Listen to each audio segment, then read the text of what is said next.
Welcome to the Kratom Sobriety Podcast. This is Jacob, and I am here with Libby. How are you doing this afternoon? Doing pretty well. Thank you for asking. How are you doing, Jacob? I'm doing pretty well as well. Thank you for asking. So this is episode 124, and on this week's show, Nolan has an interview with a young man named Anthony. So we're excited to play that for you. We've had a couple of younger guests on over the last couple of weeks, so it was cool to get some more experience from a younger cohort. So excited to cue that up for you. In the last intro that Libby and I did, we talked a bit about low and high dose kratom usage. We had asked some listeners to chime in. So we did get some responses, and we did select one at randomly.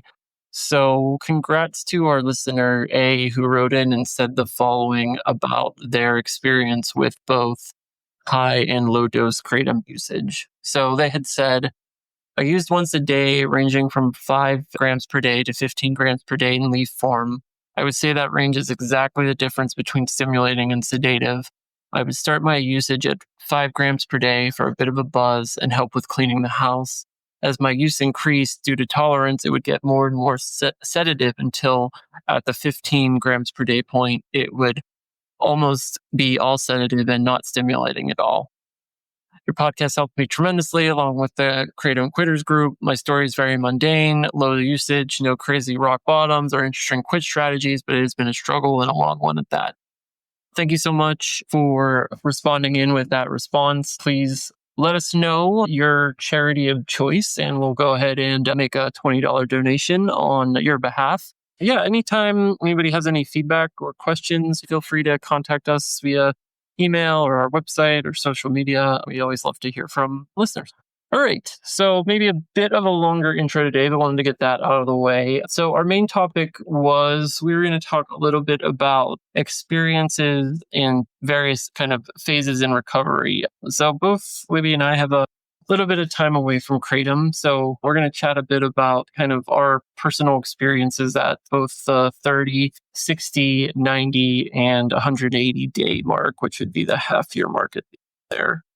So I guess I'll start. I'm going to caveat my experience with all the times I tried to quit without medicated assisted treatment. I think the longest I made it wasn't exactly a month, but it was probably around the 3.5, 4 weeks range. So just going to caveat my experience with my 30, 60, 90, and 180 will be while using medicated assisted treatment because that's where I was at with it. Anyway, for me, I would say the first 30 days were definitely the toughest. Had a lot of cravings, even with the medication, had a lot of thoughts, a lot of depression, a lot of anxiety, a lot of bad broken sleep. The medication really, really helped with a lot of that. And I'm probably, obviously, since I tried it 10 times and relapsed every time, usually around the 2 to 3 week mark, that definitely helped get me past that.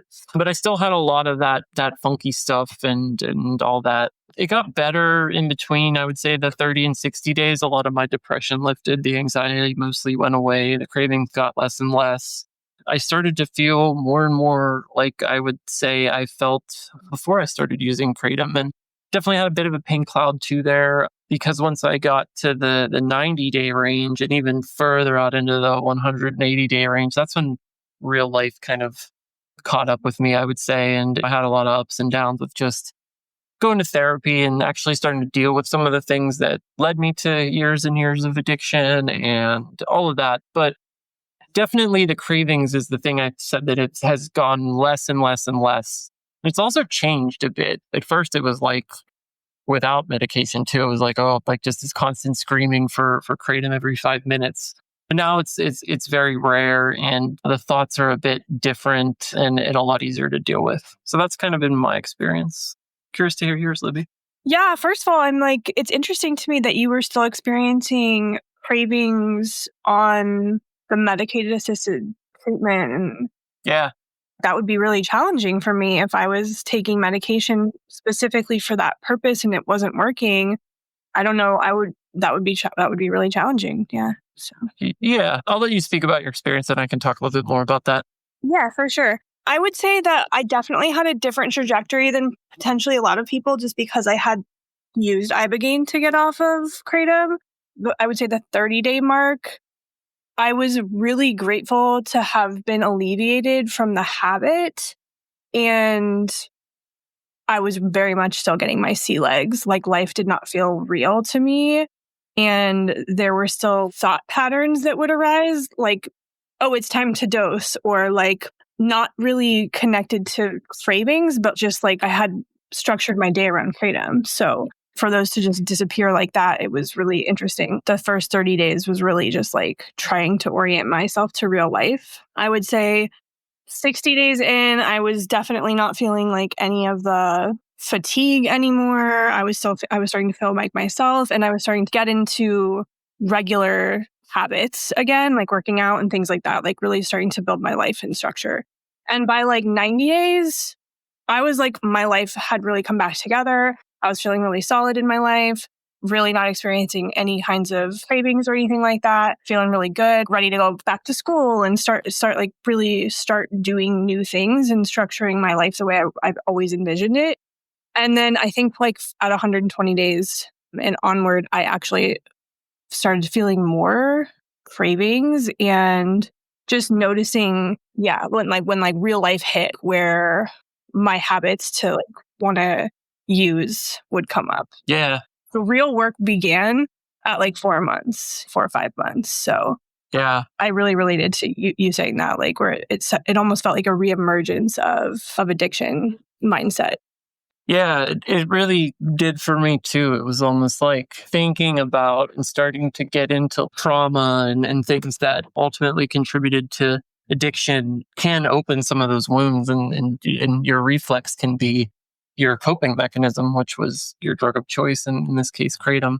I'll talk a little bit about my cravings, because for people that are maybe thinking about medicated assisted treatment, it's very different than the like when I was doing it cold turkey or tapering, where your legs are kicking and like, I don't know how to describe it. It was like this overwhelming feeling. It wasn't like that challenging, but there was always this thing in the back of my head that like, okay, do I really want to do this? Maybe I should stop the medication and just go back to using kratom, because then I can get high. Because I was really trying to make sure that my doctor prescribed me probably more than I needed at first. And like I felt really good and really medicated. And I didn't want to feel that way. I wanted to kind of challenge myself a little bit. So I tried to take like the lowest amount possible, and I cut my dose down pretty significantly with talking to them. And I think that probably if I would have stayed on the higher dose, I bet I probably wouldn't have had any cravings, but I really wanted to push myself in that manner. So maybe that contributed it. And they've gotten different as time gone on. I would say about maybe 2 months ago, 3 months ago now, I remember I had read forum, someone was talking about how they were on medicated assisted treatment and they were taking 7-OH and it was so powerful, or differently, that it was actually working. And that triggered a whole set of cravings, like maybe I should try that because I never did. And like I had to sit with that for 10 minutes and say like, that's a really stupid idea. Like it's so even all this time later, like those weird thoughts come from time to time, but it's got a lot easier. Yeah. Anyway, it's probably quite a bit of a dialogue for our intro. So we hope you enjoyed it. Maybe that matches your experience. Maybe your experience was a little different, but just know that the more time away you have from kratom, I think the easier it gets in general, and you'll have those ebbs and flows. But with that, we'll get on to the interview with Anthony.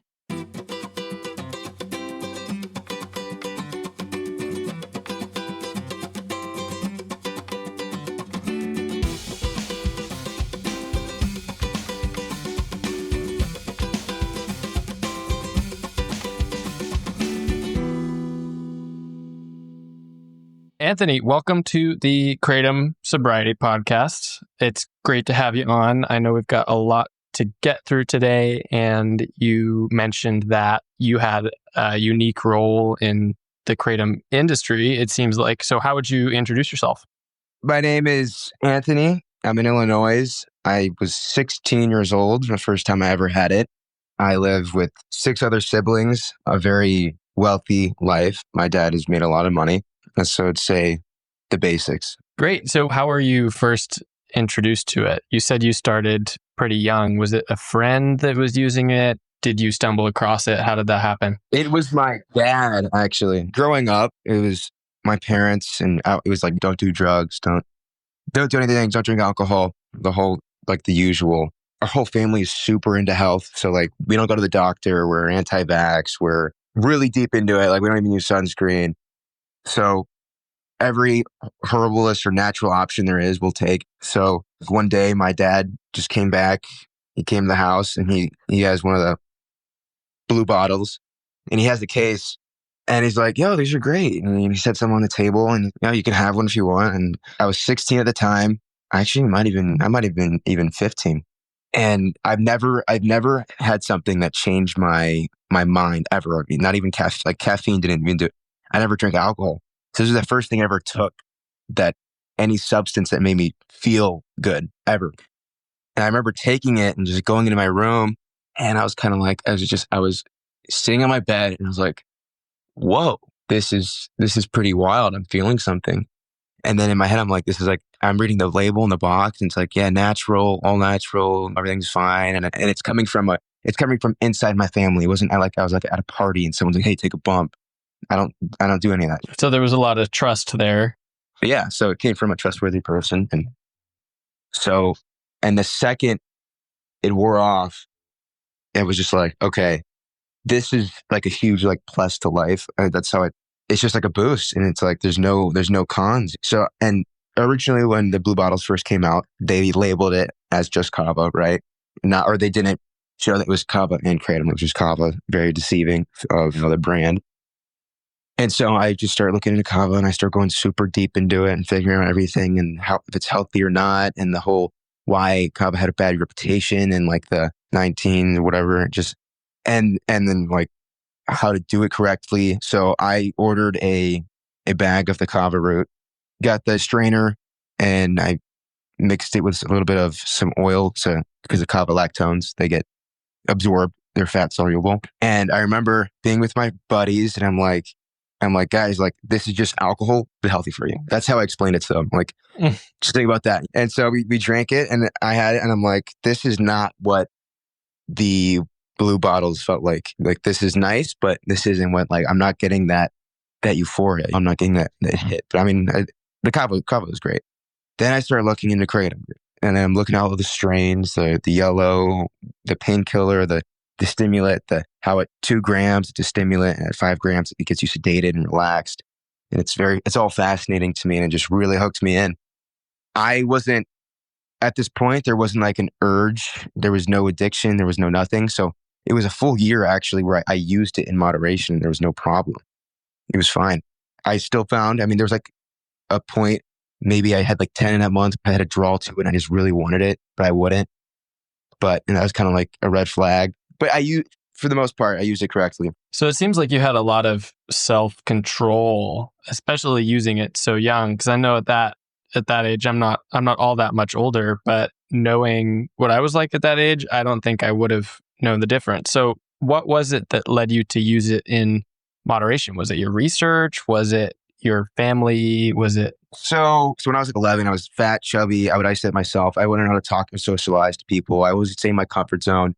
And eventually it was kind of like a switch I had. I'm like, I can become the person I want to be. It's like, there's no reason I can't. There's no reason between me and the other person. I just have to do the right things. So it was a switch. I would be in my bed up all night, just so excited for morphing into this new person that I am today.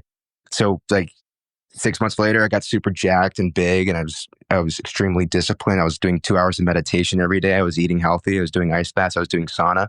There was no, oh, I don't feel like it. So I just wanted to become the most masculine, best version of myself.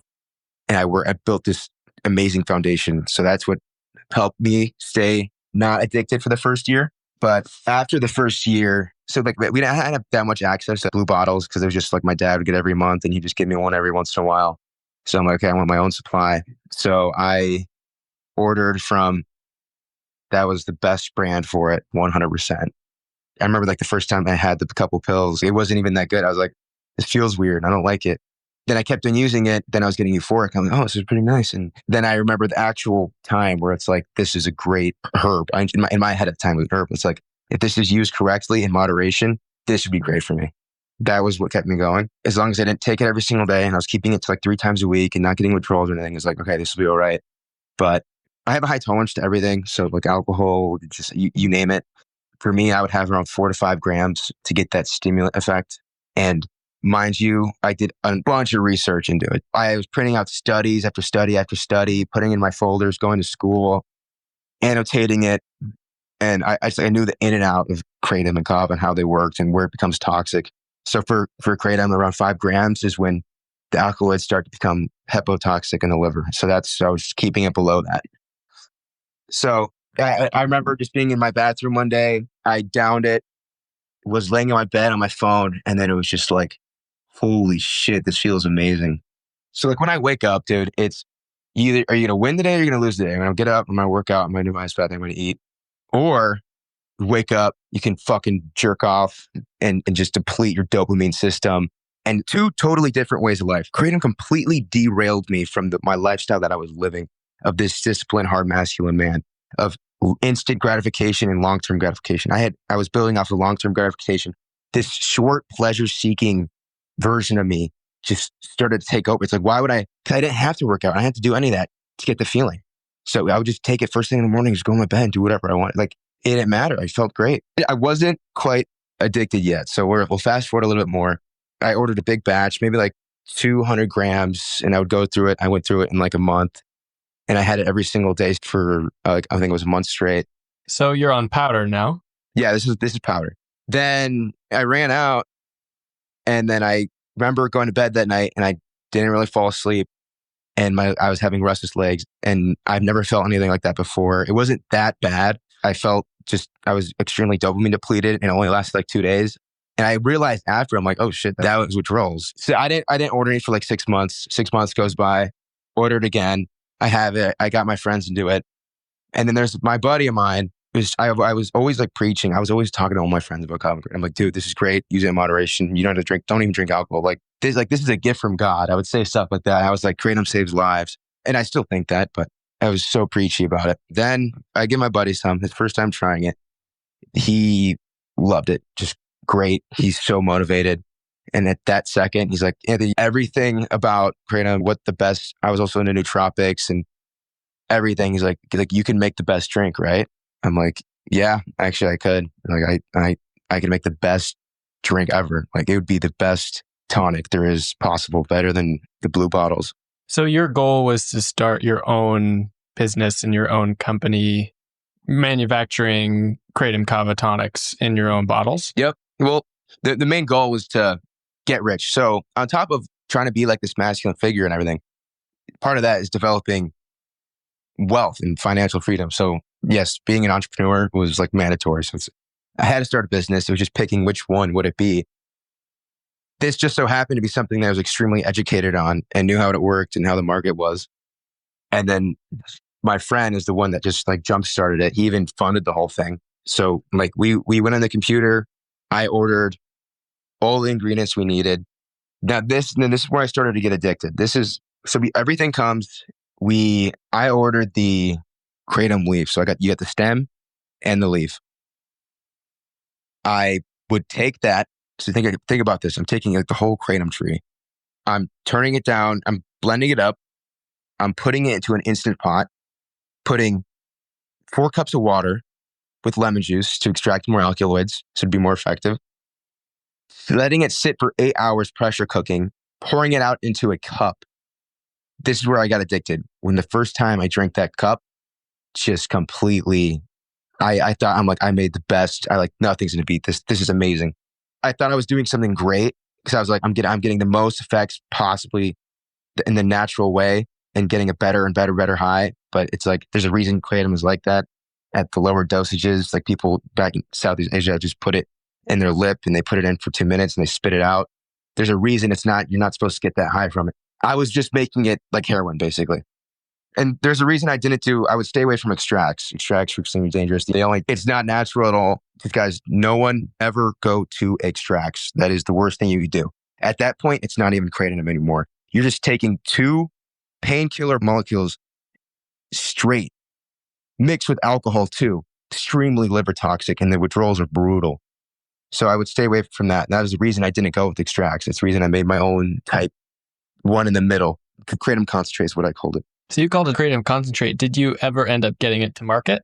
Yes, we did. So the actual drink itself was a tablespoon of the kratom concentrate, lion's mane, kava. They have this tea kava extract sort. It was pretty good. A little bit of that, I'm trying to think. It's been a while. I'm trying to think what else I put in there.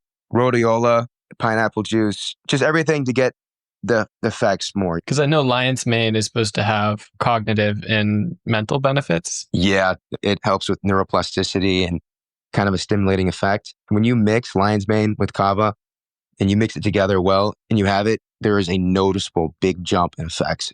It's way better. So where is all of this now? Where's your mindset with the business that you started and having gotten it to market? Where are you now?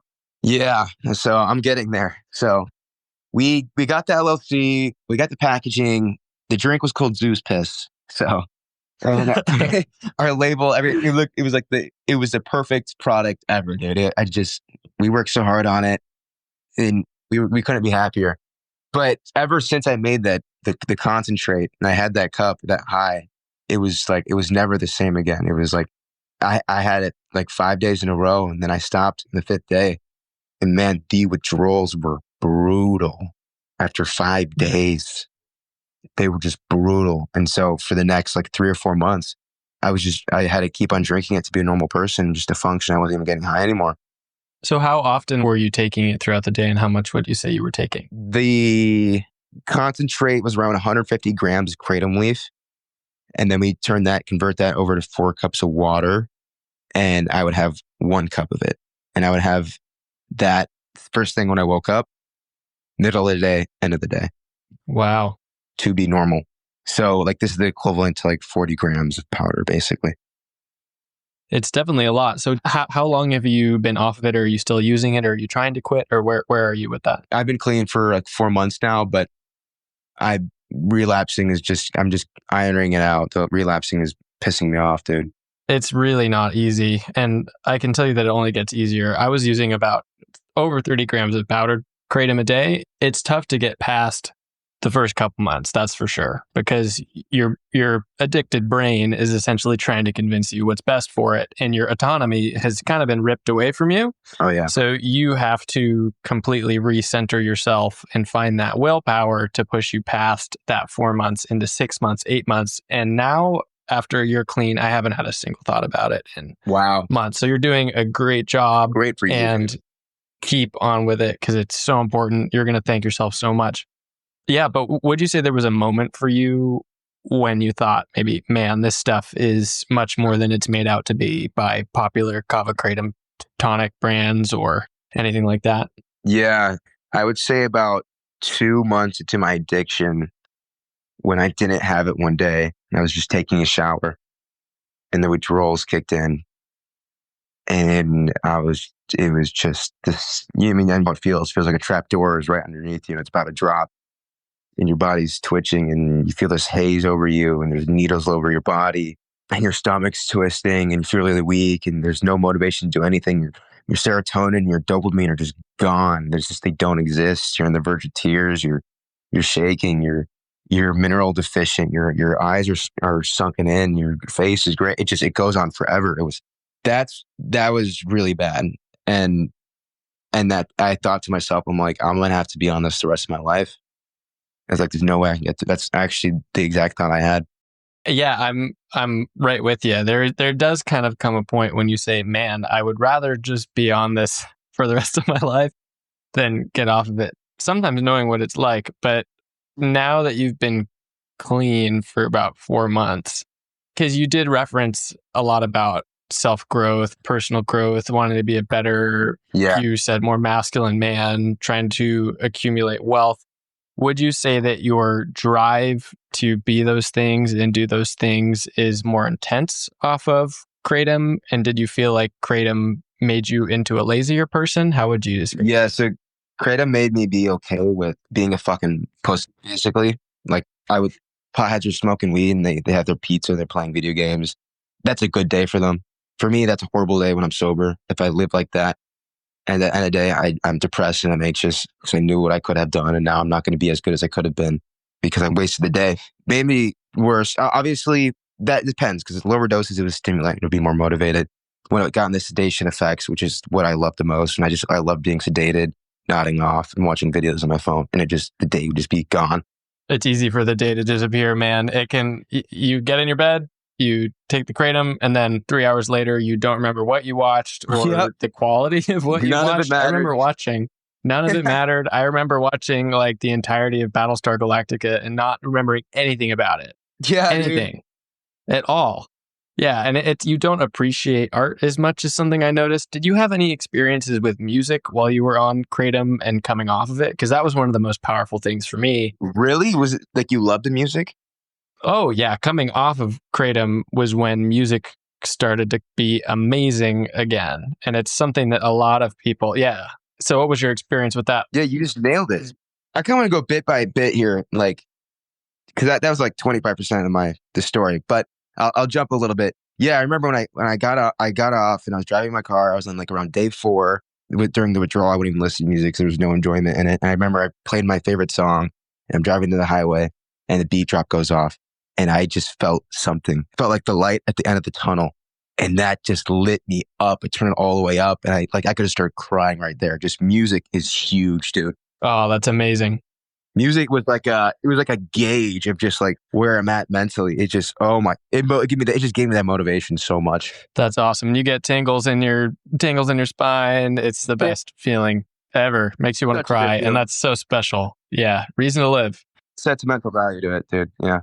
Oh, absolutely. So, what part of your story do you think you're interested in sharing next? Is there kind of a logical next part you want to talk about? So I'll summarize this part because I don't want to just jump.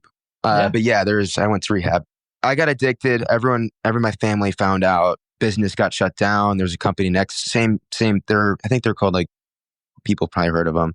The government was going after everyone. We got like a thing in the mail, and then I got addicted. So we shut it down. We made some money, and it was a great experience. And I started another business today. Now I'm obviously not with kratom, but then I was confronted with actually stopping using kratom. I was on, I think, 6 months of around 40 grams a day equivalent in powder. I ran out. I used every last bit of kratom in my whole house. But keep in mind, my family was using it too. So all their stashes were gone. Everyone was gone.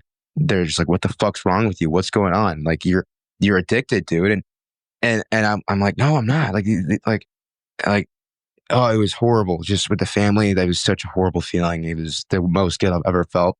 I mean, imagine you're going through the peak withdrawal and you hear your name yelled downstairs, and you go down there and they're showing you all these empty bottles, everything you taken from them. And they're like, what the fuck is wrong with you? And it's the worst agony I've ever felt. And and you feel like you're about to pass out, and you're like going through like this withdrawal so bad, you're in like psychosis. So I went through 2 weeks of hell, didn't sleep for 5 days straight. And the story doesn't end there, but school starts up again. Keep in mind, so I think I'm still 16. I go to school with one of my buddies. They all know about kratom and kava. I got everyone into it. And my buddy's like, oh yeah, they sell the blue bottles at the gas station down the street. And then I'm like, oh sweet. Like I haven't had it in 2 weeks. I'm going to use it. I'm like, I shook his hand. I'm like, all right, only twice a week. He's like, yeah. So a month later, using it every single day, raising my hand in class, saying, can I use the restroom, running out of school, driving to my car, driving to get it, come back. Then 3 classes later, I'm raising my hand again and I'm doing the same thing. And I'm just, because the urge is so bad to get, I just be in my chair so unhappy in this void. And the withdrawal, there's no endorphins and there's no opioids in my system. The natural one is occurring. So it's like my body feels hollow with just pin and needles. And it's like, it needs this to be normal. And that went on for a year. So at first I was addicted to the kratom. Now it switched over to the blue bottles. The blue bottles have kava in it. So after a year, I went from 170. I got really big and jacked. I was shredded, dude. And I went from 170 all the way to 143. I looked like a Holocaust survivor. My skin was like a lizard. It was horrible. My eyes were like raccoons. Just, oh my gosh. I would walk into school and everyone's just like, are you high right now? Like, what's going on with you? It looked horrible. And always guys were just tearing up. And that was this peak addiction. I found no enjoyment in anything except the blue bottles. That was it. I remember one time going on a ski trip, packing a bunch of blue bottles so I could be normal. I'm at 10, by the way. I'm at 10 or 12 a day. it's the effects. It's starting to feel different. It's feeling worse, and it's not really working. So we go the ski trip, and towards the end of the day, it's like, even though I had the blue bottles, it was like my dopamine and serotonin just stopped working, and then I'd feel this horrible void in my stomach, and the worst anxiety and zero enjoyment, and I just like want to go home in a dark room and just curl up in a bowl, and I'm just with my buddies, but I'm not enjoying any of it. And I still had them. So I'm like, I'm going through withdrawal. So what happens is, once you use long enough, it's this really weird withdrawal thing that even when you're using, towards the end, when you saturated your receptors so much, your body goes into withdrawal, even though you're on it, and there's nothing you can do about it. It was horrible. So that was that. This has definitely been one of the most moving, and you've still got your story to tell, but just a quick interlude. This has definitely been one of the best descriptions I've heard of the withdrawal process and just how it all feels. Yeah. Because there does come a time when the kratom starts to leave your system, and then after about 6, 8, especially 9 hours in, everything starts to kind of just fall apart around you. And I just remember that feeling of, you don't want to talk to anyone. You just kind of want to isolate. Yep. You feel lonely. It's really tough. So really proud of you for talking about this, especially in the way that you are. Appreciate it. Yeah. Well, anyways, it progressed, still going to school. Again, I would still take it from my family, wiped out my whole dad's supply. About to walk into school, my dad calls me. And he's basically, what the fuck? And he's freaking out. And they've told me to stop using. I kept on using. And he's like, I feel like I have a heroin addict in my house. And it's like, it's no joke. Like I was, and it's affecting the same receptors heroin does. Right then and there, they pulled me out of school. They got me a psychiatrist. And that was my first successful long-term sobriety that I ever experienced. And it was the most amazing thing ever. I went to the doctor, and the doctor's like, you have 2 weeks to live. Your liver's shot. My body's peeling. My raccoon eyes went from raccoon eyes to all the way down around my nose and around my mouth. And my face is so sunken in, and it just looks like I'm dying. It looked horrible. And every time I wake up, it got to the point where I was putting makeup all over my face to make it look normal. And it looked really weird. Wow. Obviously, the doctor scared the shit out of me. And I remember the first day after that, the next day when I was completely out of my system, I experienced what kratom withdrawal was like, but blue bottle withdrawal, kava and kratom, it's worse and it's different. I never knew this. I don't know how I didn't know, but there's kava withdrawal. I just woke up, body is so, you're already fatigued. So with the kratom withdrawal, it's like your body is hollow. There's no energy and you're demotivated and your muscles are aching and you don't want to do anything. But with the kava withdrawal, it's like there's glue in your muscles too. And you're super weak. I pick up a 15 pound dumbbell. You barely lift it. And as I'm lifting it, my arm is shaking. It just felt like it's just super unhealthy. It's really hard to put words on the kava thing. But I remember just going downstairs, talking to my parents, and obviously you don't even want to talk. And it's like, those 3 days, the first 3 days were hell. And on the day 2, so everyone around me, we're all focused on self-improvement. So one of the guys is like, why aren't you doing your ice baths every day? And I'm like, and he didn't really know what I was going through. And I'm like, yeah, you're right. He's like, promise me you'll do it every single day and you'll send me a text when you do it. I'm like, yeah, sure. I'll do that. By the way, ice baths are huge. They are such without ice baths, I don't know if I'd be sober right now. They're huge during withdrawal. Huge. Just huge. It's like taking it's like your dopamine receptors so rusty and broken. And when you do an ice bath, it's like knocking the rust off. During the first 3 days, sure, you won't feel anything, but you're speeding up that process by a couple of days. And that's huge. And then the first time you'll actually feel this, it's better than music, by the way. Music was great, but it's a better feeling than music. I remember day 4, getting out of that tub, smiling. I was smiling, dude. And I thought I had serotonin syndrome, dude. I thought I was so fucked. And I remember feeling okay. And I'm like, okay, I don't have that. And great feeling. That was my favorite part of the day, was the ice baths. You can't just stop using a drug and not fill that void with something. You need to do something to replace it. You absolutely do. It was so tempting to just pick up a beer, pick up 2 beers, pick up 3 beers. I luckily made it out of the woods with that. I didn't have too many troubles replacing it with anything else. But ice baths, like you said, are an absolute miracle. My vice was the sauna. I got 5-day free trial to this disgusting gym in New York City. And I went to the sauna at like 4 a.m. as soon as the gym opened every night. And then I went and took an ice cold shower and I just felt insane. I hadn't slept in 48 hours, but I felt amazing. And it's so hard to describe to anyone that hasn't gone through it. So it seems like you had a pretty similar mindset of you've got to replace this with something. And it seems like the ice baths were doing that for you. Oh, it was great. Yeah, I also did the sauna too. Yeah, I was nice. Detox my body as much as I could. Magnesium, great. NAC, I forgot what it stands for, but so when you stop taking kratom, what kratom did was obviously it suppressed all of the bad emotions, the anxiety, the adrenaline, the depression, and just put the brakes on all of them. And you hit pause, and you have pause for about a year. You stop using it, brakes are gone, and it's just a nuke. It just goes haywire. So NAC helps put those back into control. It's like putting the brakes sort of back on. It's giving your body the natural materials that it needs to create those molecules and relax the system. So that's great. L-dope was great. Tyrozine's great. All the precursors to dopamine, take them. Tryptophan. You got to give your body the material to make its own serotonin and dopamine pools.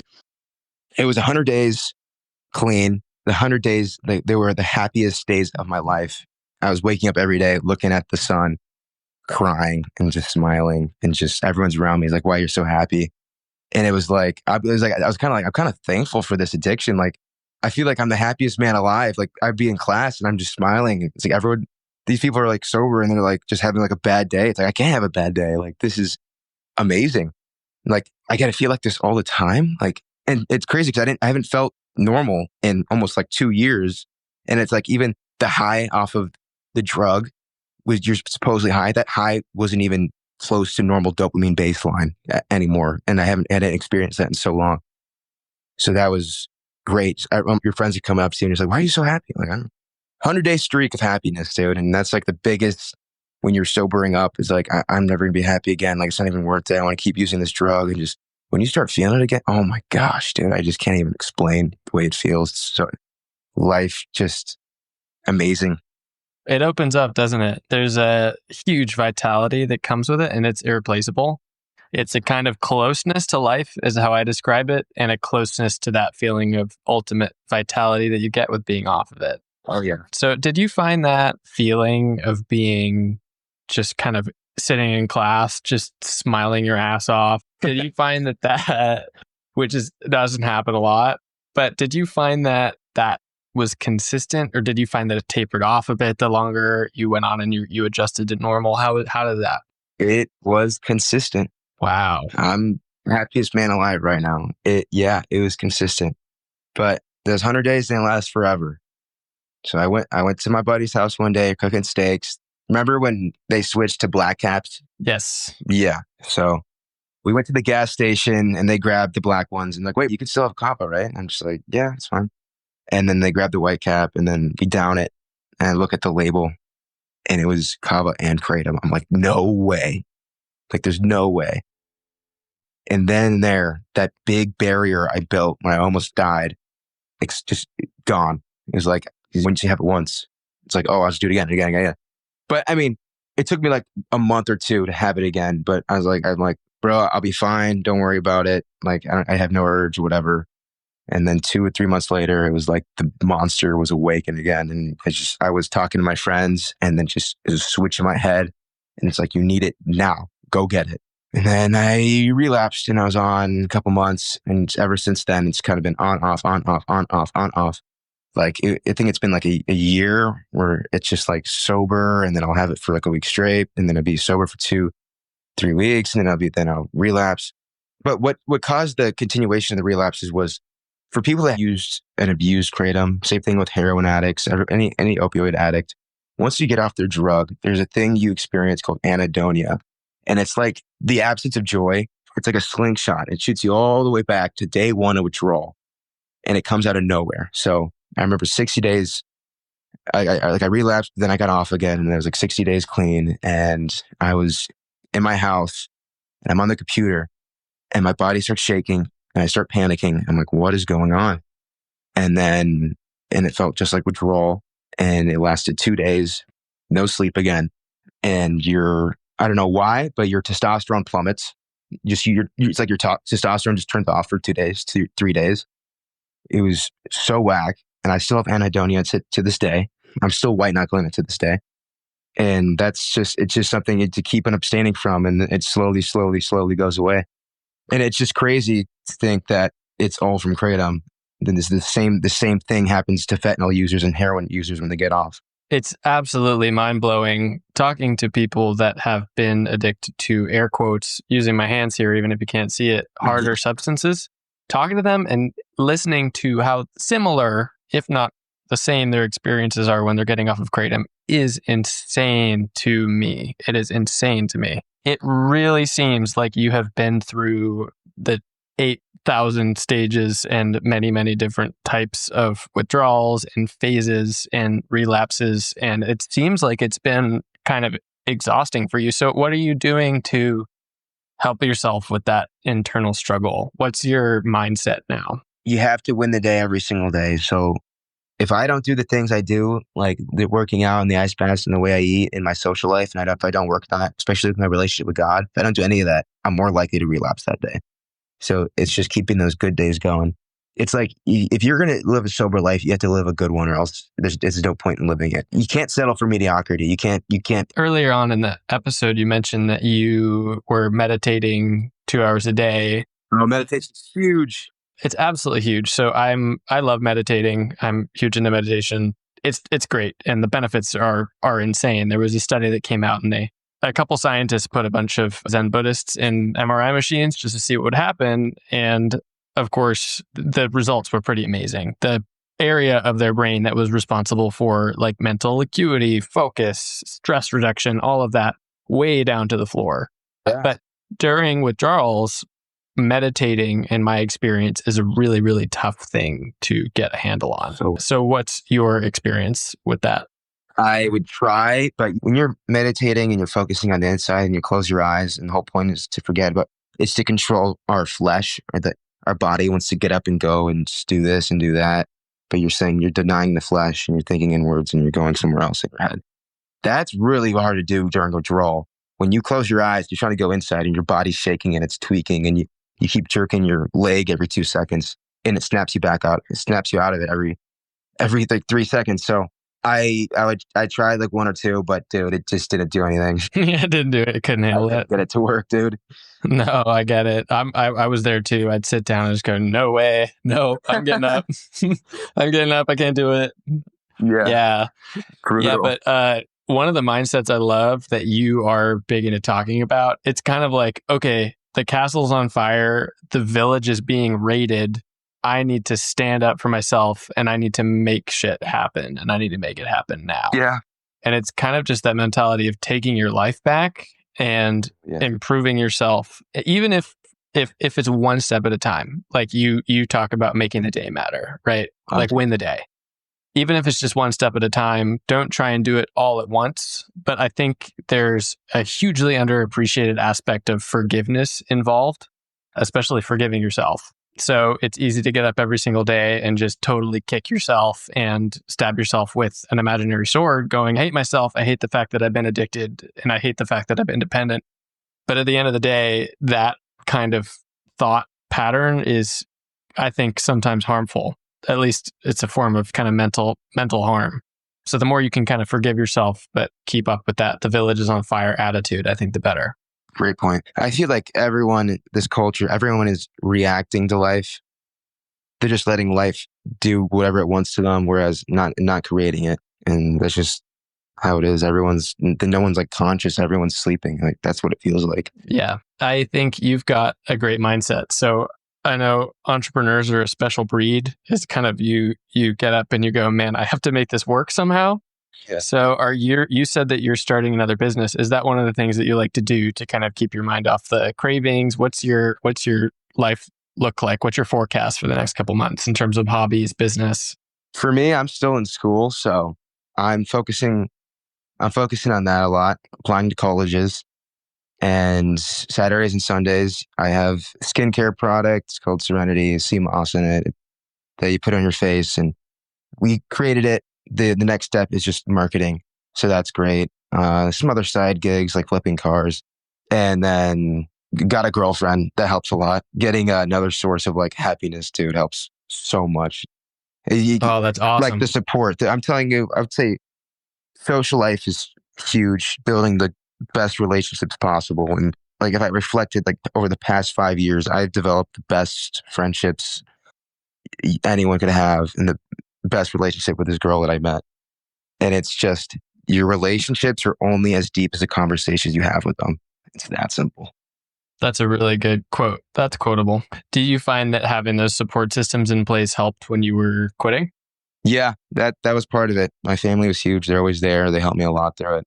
They got me a lot of help, super loving, understanding. They didn't really understand the addiction. They were just like, they'd be like, why did you relapse? And it's like, there's not like it's my body needs it. Like they don't understand. So that was always hard to explain to them. And yeah. So they're kind of very firm with that then. So very strict about that. Yeah. From that standpoint. Yeah, that can be tough. All right. Well, there's still more. So go. Yeah. Please. Let's keep going. So yeah, relapse on and off. Get to the summer. I crashed the car drunk. Big problem. No one was hurt. It wasn't that bad. I just popped the tire. Come back home. There's family issues already. I get kicked out of the house. So now I'm homeless and I relapsed. Now I have to go through withdrawal again. So that was probably the lowest low there is. A month later, I bought a little shitty car for like $500. I was driving all over. I'm not going to say it wasn't like, yeah, it was the lowest low at some points, but what an experience, dude. I was driving all over Illinois, going to like Lake Geneva, going on the beach, going to a forest and sleeping on the roof. Me and my friends bought a house for like 3 days and lived in it and ended up getting kicked out towards the end. And just, it was great. I'm not going to lie. Memories. That sounds like a huge period of time. Yeah. Like more happened in that period of time. Yeah, man, more happened in that period of time for you than for me in like the past 4 months. So good, good for you. Yeah. A lot of experiences. I even got a part-time job as a gardener. It was pretty cool. Wow. So was that, how'd you find that job? The landscapers at our house, they hired my brother when he was like 12 to work. And so I had his number and I texted him like, hey, can I work with you? He's like, no, but there's these people that really want someone to like help them with their house problems, like moving boxes and stuff. And they gave me the number and it worked out perfectly. So wow, that's awesome, man. Yeah, it seems like you have a lot of willpower and it seems like you kind of know where to look to make things work for you. You gotta make it work. Yeah, man. So you said that are you still currently unhoused or what's your situation? No, so I got kicked out of the house again later, but thankfully I have a home and I'm with my family. Things are great. So. Oh, that's great, man. That's really, really good to hear. During that lowest low period when you were you had that sometimes it is kind of fun owning a shitty car. Especially, I also got one for $500 a couple of years ago. Yeah, dude. Yeah, it leaked through the roof. I drove it to my girlfriend's house and her mom looked at it and just said, get rid of it. And right now, my daughter is not going in that thing. So during that lowest low period, would you say that it was a slow climb out or was there something, maybe your family that helped you out of that? Or what was it, do you think? Slow climb out. Eventually moving back in home that was like a big jump, just back to normal. Then like a month after that, getting used to living with my family again and them getting used to me and stop resenting me. And once that slowly happened, yeah, things went back to normal. Things were all right. It was definitely a slow process. It didn't just happen overnight. Yeah. So what's the next step in your story? Is there anything else you want to share? Yeah. So get back in the house, but I was still using. Family finds out again. So they send me to a part-time rehab. So I go to the rehab. They drug test you and they breathalyze you. And then they give you a therapist. And they teach you a bunch of techniques to cope, basically. Sounds great. It was fucking ass, dude. I go there, do the breathalyzer, get a test. My therapist comes out and they start teaching us these techniques. Oh, it was horrible. I hated it. Like, I'm like, this is going to make me relapse again, dude. You kidding me? Then I went again and they got this like new therapist And it was pretty cool. For like 4 hours straight, she was just drilling me. And I loved it. I developed me, built him from the ground up. I was conscious. I knew what I was doing. It wasn't like I'm just like a normal guy that's just like living just day-to-day life, not thinking. So she's drilling me and she's like, there's something about you. Like, I don't know what it is yet, but you're hiding something. But also the mindset you develop doesn't just come out of nowhere. She's asking me like, how? So that was like really rewarding, her saying that to me. And at the end, she's like, Anthony, this whole rehab, everything we're supposed to teach you over the next year, you already built and did by yourself when you were 11. So I ended up leaving. Like she's like, I already developed. There's no reason for me to be there. So I left the rehab and then relapsed once or twice after that. And now life is good. Wow. What a story. What a story. Yeah. I know that outpatient, inpatient therapy is a great option for a lot of people. Mm-hmm. And I think it does provide a lot of structure and support. I know that for a lot of people, one of the difficult things is kind of adjusting to that advice that you're receiving. Yeah. One of the things that's preferable for a lot of people is just trying to quit from home with the resources they have. It's less labor intensive, or at least there's less financial stress involved. There's less a lot of things. That doesn't mean you shouldn't cancel it out, but yeah, I'm not anti-rehab, but yeah, I mean, based off your experience, it seems like there were good things and there were bad things. So I think it's great works for you. Yeah. There was a guy I talked to in there that was a fentanyl addict. I told him about my addiction. He's like, dude, I'm in here for kratom, and kratom withdrawal is worse than fentanyl withdrawal. And I was just like, wow, that is mind-blowing to me. Mind-blowing. That was crazy. Yeah. And what's interesting is that all the packaging, all the marketing for kava-kratom tonics and powdered kratom, anywhere you go in at 18 years old, you can just pop into a shop, pick it up, and there's nothing on the package to tell you, look, you're going to develop a dependence, you're going to develop an addiction, use this in moderation. Yep. On the websites, I know sometimes that there's information, but usually it's just a dark blank space. Mm-hmm. And one thing, I want people to know this. Obviously, we know like blue bottles are probably the most dangerous way. Like it's a dangerous gateway, because when my dad first brought it home, it was his buddies that got him into it, and they had contact to the owner of it. I'm trying to remember his name, but so we actually called the owner of the blue bottles. And I think my dad talked to him 4 or 5 times. The reason they hit so hard is they ferment their kratom before they put it into the bottles. And obviously the pineapple juice helps to amplify the effects a lot more. And I think there's lion's manes in there. So it's even harder. But they ferment the kratom for like about a month. And that makes the alkaloids, dude, way more powerful. That's why it's so addictive. It's like kratom power is one thing, but blue bottles is a whole nother level. Yeah, there's a lot of stuff that can potentiate it, which will ramp up the stakes 1,000,000%. Yeah. Yeah. So we are running up on an hour here. So let's start wrapping it up. I would talk to you for 8 hours, obviously. The boss's rules. Is there any advice that you would give to someone who's quitting or thinking of quitting right now?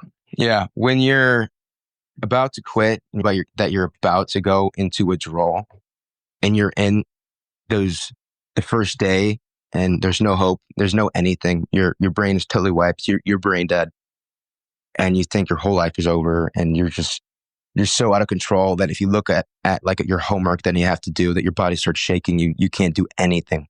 When you're that hopeless, you need to have a support system. Like, you need to have some person there. Yeah, you can do it by yourself, but legitimately take yourself out of the equation. Admit you're completely helpless to this drug. There's no self-control. You're a monster. Like, there's nothing you can do about it. You're hopeless. Put it in someone else's hands that is trustworthy, and they need to lock you in a room for just like a week straight. And when they open that door again, you walk out, you'll be so thankful, dude. The second you start getting those happy chemicals coming back, even a little bit, you can do it. If you can get to day 3, you can get to day 5, you can get to day 10.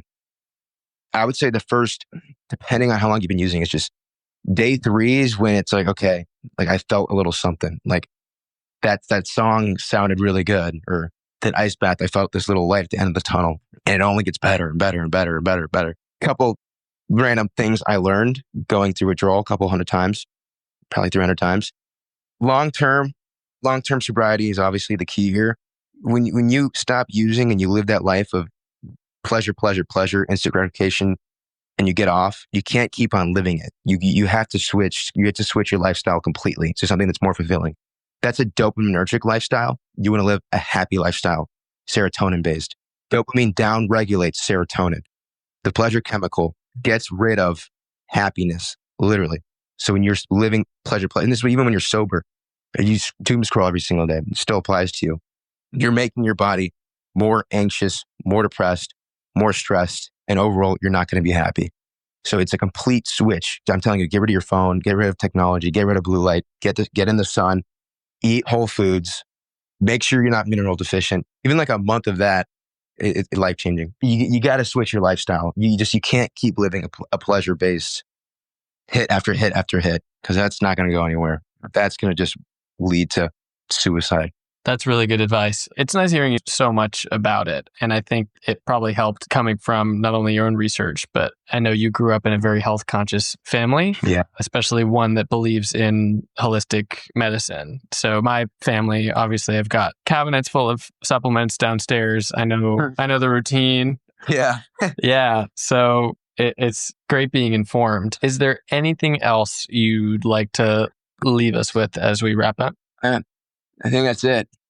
Yeah, I think I summarized the best I could. Anthony, it was absolutely a pleasure talking to you. You have had so many good things to say. Your story is totally inspirational, highs, lows, and I think that anyone listening to this will really benefit from it. But thanks so much for talking to me. Of course. All right. See you, man.